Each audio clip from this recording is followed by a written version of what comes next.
Avant les cités, avant les rois, avant même la première pierre taillée, il y avait les os. Dans une caverne de glace et d'ombre, des côtes de mammouth s'élevaient comme des piliers. Leurs fissures et cicatrices formaient là la carte de survie de la tribu. Pour le peuple, ces os n'étaient pas des choses mortes. Ils étaient la voix de la terre, la mémoire des hivers, le murmure des troupeaux traversant les plaines gelées. Syrah, une jeune fille aux mains tachées de charbon, savait lire ces fissures mieux que la plupart des anciens. Elle les suivait du doigt, comme un enfant suit les lignes de la paume de sa mère, y découvrant des chemins de sûreté cachés dans les lignes d'ivoire. Mais l'envie est plus ancienne que le feu. Son frère Arek, fier chasseur de la tribu, méprisait son don. Quand l'oracle parla de deux chemins, l'un de famine, l'autre d'abondance, Arek décida que la vérité plierait à sa volonté. Dans le silence de l'aube, il pressa une pierre tranchante dans une fissure de défense, tordant la prophétie elle-même. Le conseil crut au mensonge. Ils choisirent les falaises. Ce qui suivit fut la ruine. Les chasseurs se dispersèrent dans les blizzards. Le gibier se perdit. Les voix furent englouties sous la glace tonitruante. Plus tard seulement, lorsque Syrah s'agenouilla dans la caverne et trouva l'éclat taché de suie, la trahison révéla son visage. Ceci est l'histoire de l'oracle du mammouth. Comment un seul acte d'envie grava le désastre dans l'os et comment la vérité, comme le feu, ne peut être cachée pour toujours. La tribu se réveillait avec la neige. Chaque matin, avant que la faible lumière du soleil ne touche la toundra, le bruit du silex raclé, du feu crépitant et du vent gémissant contre les peaux était leur premier souffle. La vie était répétition. Broyer les racines, entretenir les feux, réparer les lances, guetter l'horizon pour les silhouettes sombres des mammouths. Pourtant, sous cette monotonie battait le pouls fragile de la survie. Au centre de leur monde se dressait une caverne semblable à une cage thoracique béante. Ses parois brillaient de givre, son sol portait les cicatrices de foyers aussi anciens que la mémoire. À l'intérieur, les os s'élevaient en arches, non pas éparpillés, mais placés, comme si la terre elle-même avait dressé une cathédrale. Des défenses de mammouth jaillissaient du sol, fissurées et sculptées par des siècles de froid. Pour les étrangers, ce n'étaient que des reliques. Pour cette tribu, c'était la prophétie. L'oracle s'asseyait dans cette caverne à chaque cycle lunaire, nourrissant les lampes de graisse fondue et saupoudrant les défenses de cendres de charbon. Les ombres s'accrochaient aux fissures de l'ivoire. De ces lignes, l'oracle tirait des sens. Chemin sûr ou dangereux, chasse bénie ou maudite, hiver clément ou cruel. La tribu croyait, car croire, c'était survivre. Syrah était la plus jeune autorisée à demeurer auprès de l'oracle. Ses petites mains portaient le feu, allaient chercher l'eau, broyaient les pigments. Mais elle faisait plus que servir. Elle observait. Elle mémorisait. Elle voyait comment les fissures s'étendaient comme des rivières, comment elles reflétaient les fractures de la glace, comment certains arcs ressemblaient aux traces dans la neige. Elle les lisait, d'abord en silence, puis à voix haute, jusqu'à ce que même l'oracle admette qu'elle possédait un don. Son frère Arek observait aussi, mais avec un feu différent. Premier chasseur de la tribu, loué pour sa lance, fort de bras et de pas, il devait être l'héritier du cercle du feu. Pourtant, les murmures des anciens s'inclinaient vers Syrah, la fille qui lisait les os, la fille qui entendait la langue de l'hiver. L'orgueil d'Arek brûlait comme une gelure qu'il ne pouvait réchauffer. Lorsque la nuit de la prophétie arriva, la caverne se remplit de corps. La tribu se rassembla avec des offrandes. Peau, perles sculptées, une part de moelle. L'oracle, vieux et voûté, alluma les lampes jusqu'à ce que la fumée rampe le long des défenses. Les côtes du mammouth brillèrent, comme des piliers de feu et de glace. Le silence tomba. La voix de l'oracle rappait comme pierre contre pierre. Deux chemins se présentent. L'un mène à la faim, l'autre à la viande. Il se pencha vers une défense marquée d'une fissure profonde, comme une veine. Il en suivit l'arc. Vers les falaises, le troupeau se rassemble. Sira plissa les yeux.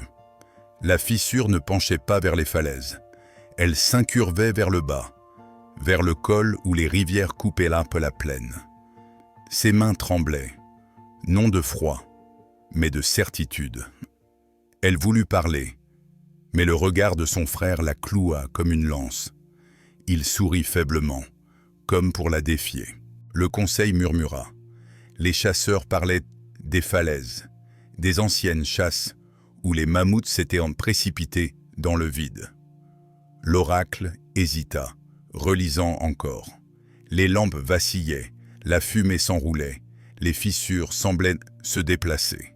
Les lèvres de Sira s'entr'ouvrirent, prêtes à dire la vérité. Mais elle ravala les mots. L'envie soufflait à ses côtés. L'ombre d'Arek s'allongeait sur la défense. La nuit s'acheva dans l'incertitude. Le peuple partit, portant à la fois espoir et doute. Sira resta, les yeux fixés sur la fissure. Elle savait ce qu'elle disait. Elle savait que le silence de son frère pèserait bientôt plus lourd que la neige. L'aube vint avec un vent tranchant comme un couteau. La neige scintillait, dure comme du verre brisé. La plaine n'était qu'un vaste silence, attendant d'être brisé par des pas. Arek se leva avant les autres. Il n'emporta ni lance ni peau, seulement un éclat de pierre taillé dans une lame et noirci de suie. Il marcha comme une ombre vers la caverne de l'oracle. À l'intérieur, les lampes s'étaient éteintes, la fumée voilant les défenses de gris. Le givre s'accrochait à l'os comme un souffle figé. Les bottes d'Arek crissèrent doucement sur la cendre. Il toucha la grande défense du bout des doigts, puis enfonça l'éclat dans une fissure. D'un mouvement, il força la fente à s'élargir, changeant sa direction. Elle se courbait désormais vers les falaises. Son souffle monta, lourd de triomphe. Quand la tribu se rassembla ce soir-là, l'oracle suivit les lignes de ses yeux fatigués par des décennies. Ceux qui, la veille, s'inclinaient vers le col, pointaient à présent vers les falaises. Des exclamations parcoururent dans la caverne. Arek se tenait droit, silencieux, laissant l'illusion de vérité s'installer. Sira s'avança, la voix tremblante. Non, ce n'est pas le chemin. La fissure penchait vers le bas, pas vers le haut. L'oracle fronça les sourcils, relisant encore. Ses doigts s'attardèrent sur la fissure altérée. Il secoua la tête, las. Enfant, l'os a changé. Les falaises abritent les troupeaux. Les chasseurs acquiescèrent. Les anciens murmurèrent la tradition. Les falaises avaient déjà offert des proies. Les protestations de Sira semblaient n'être que peur d'enfant face au poids des coutumes. Arek croisa son regard à travers le feu, ses yeux froids, son sourire mince. Le conseil parla. La tribu suivrait les falaises. Les mots de Sira se noyèrent dans le flot du consensus. Cette nuit-là, près du cercle de feu, elle tenta encore. « Frère, tu sais que c'est faux. Le col est le vrai chemin. » Arek se pencha, son ombre engloutissant la lumière. « Ne parle pas de ce que tu ne peux prouver. La tribu suit la force, pas des murmures d'os. Tais-toi, ou c'est toi qu'on rejettera. » La poitrine de Sira brûlait plus fort que les flammes. Elle se détourna, serrant ses mains tachées de charbon, sachant que demain apporterait la ruine. Les chasseurs préparèrent les lances, lièrent les peaux, chantèrent les vieux chants de la chasse au précipice. Les mères prièrent, les enfants regardèrent avec de grands yeux. Syrah resta à l'écart, sa voix avalée par le vent hurlant.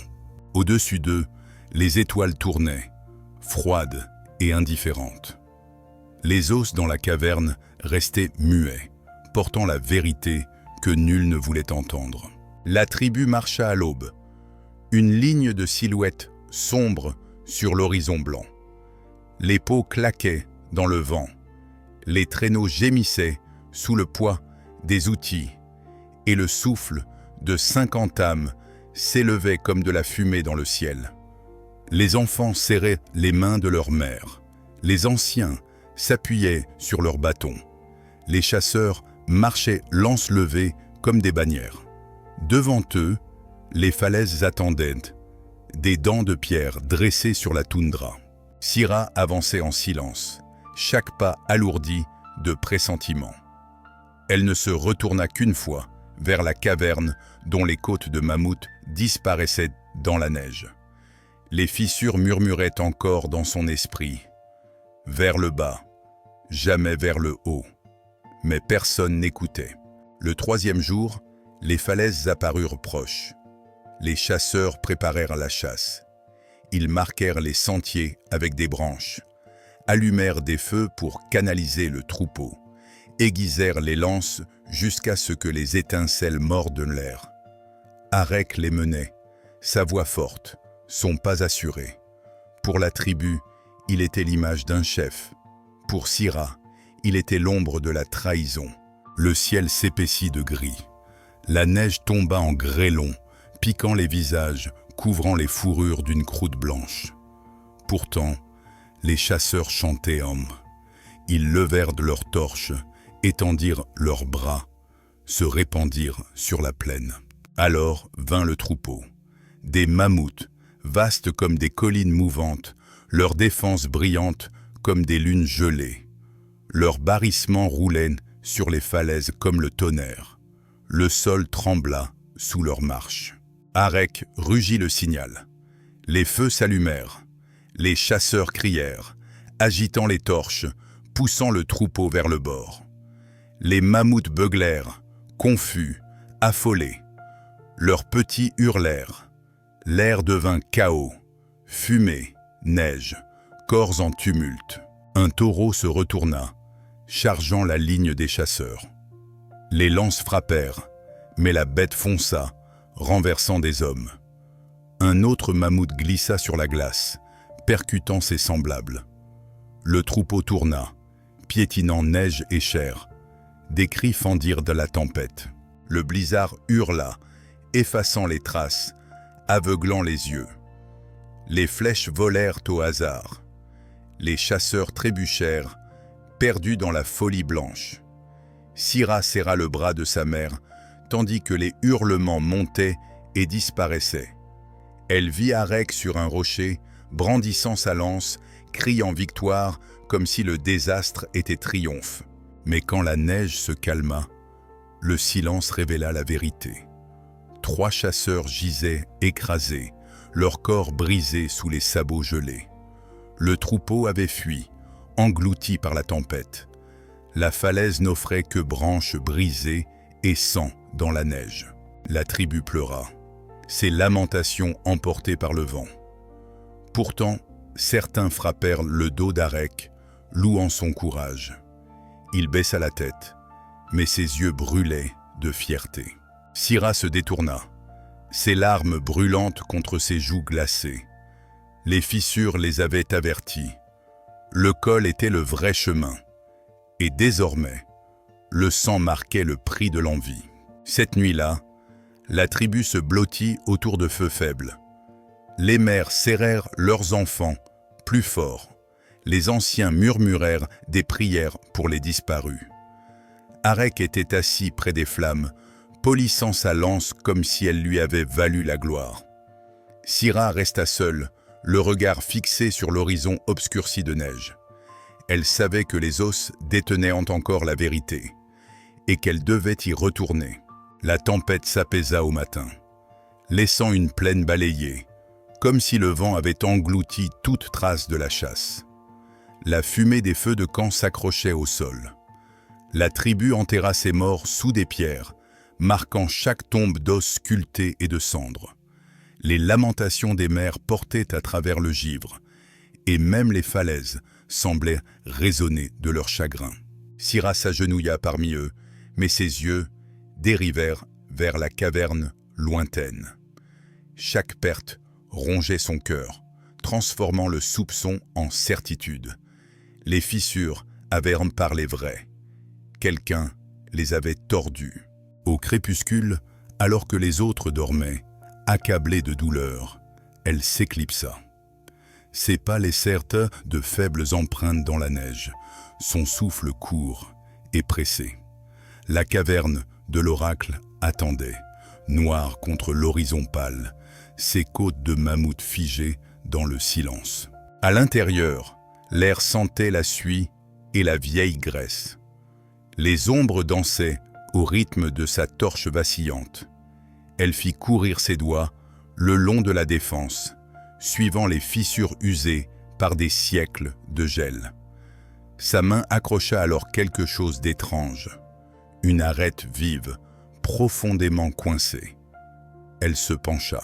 Là, à moitié caché dans la fissure, reposait un éclat de pierre.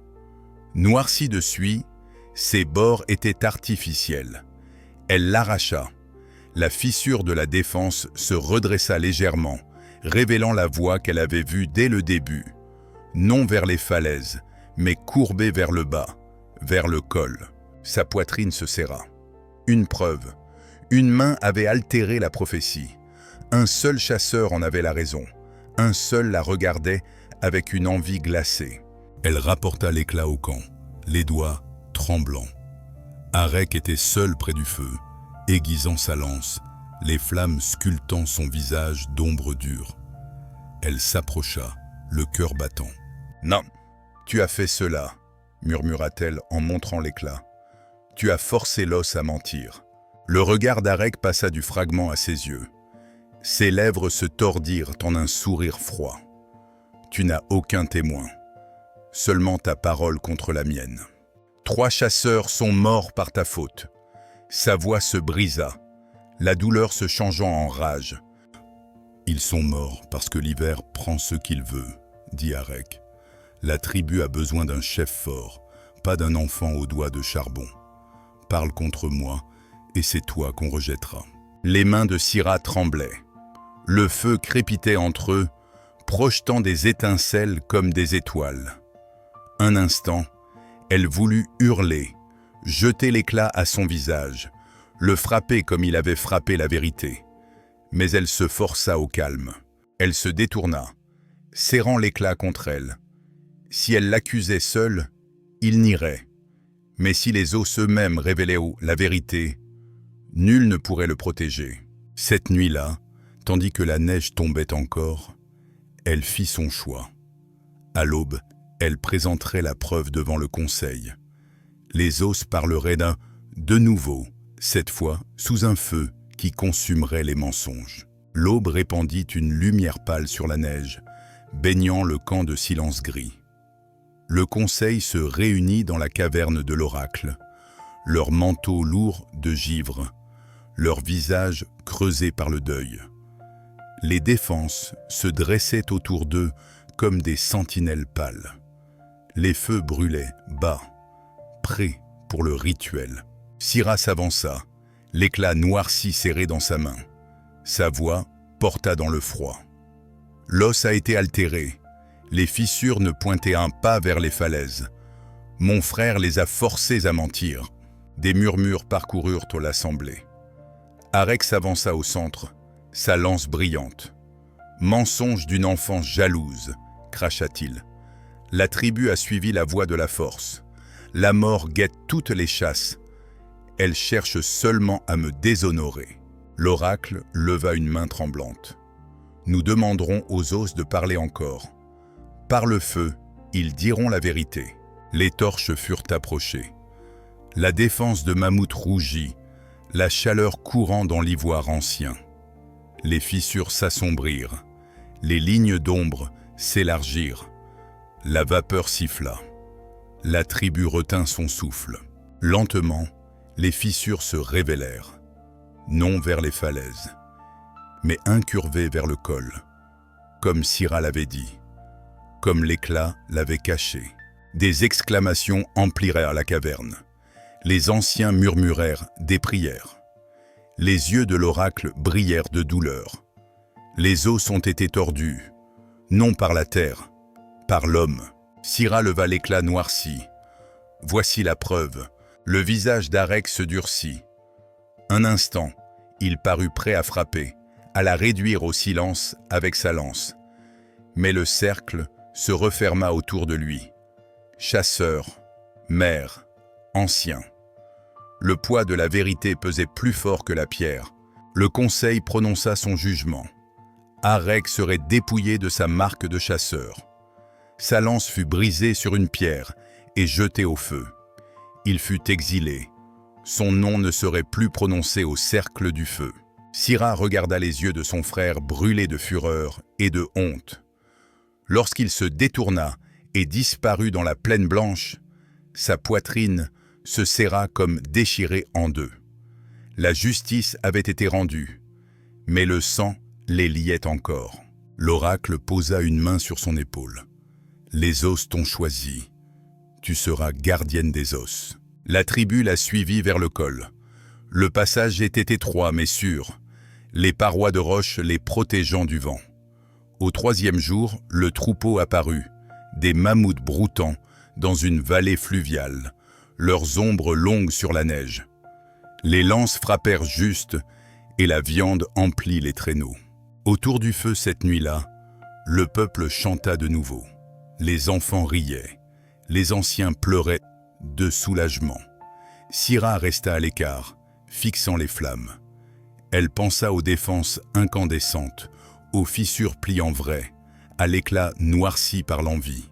Elle savait que les os portaient mémoire. Il se souvenait des hivers, des tempêtes, du poids de la trahison. Mais il se souvenait aussi de la vérité. Et la vérité, comme le feu, ne pouvait être cachée pour toujours. Ainsi s'achève le récit de l'oracle du mammouth. Une histoire non seulement d'os et de glace, mais d'envie qui faillit briser un peuple. Syrah s'éleva parce qu'elle choisit la vérité plutôt que le silence. Arec tomba parce qu'il choisit l'orgueil plutôt que le sang. Chaque trahison laisse des fissures, dans l'os, dans la mémoire, dans la confiance. Mais les fissures laissent aussi passer le feu et la lumière. C'est d'elles que nous apprenons. C'est d'elles que nous survivons. Si cette histoire de trahison ancienne vous a parlé, souvenez-vous. La vérité est fragile, mais le silence est mortel. Soutenez The First Betrayals en aimant cette vidéo, en la partageant avec ceux qui aiment l'histoire sombre et le mythe, et en vous abonnant pour ne jamais manquer la prochaine histoire gravée dans l'os, le sang ou le feu. Votre voix maintient ces trahisons oubliées en vie.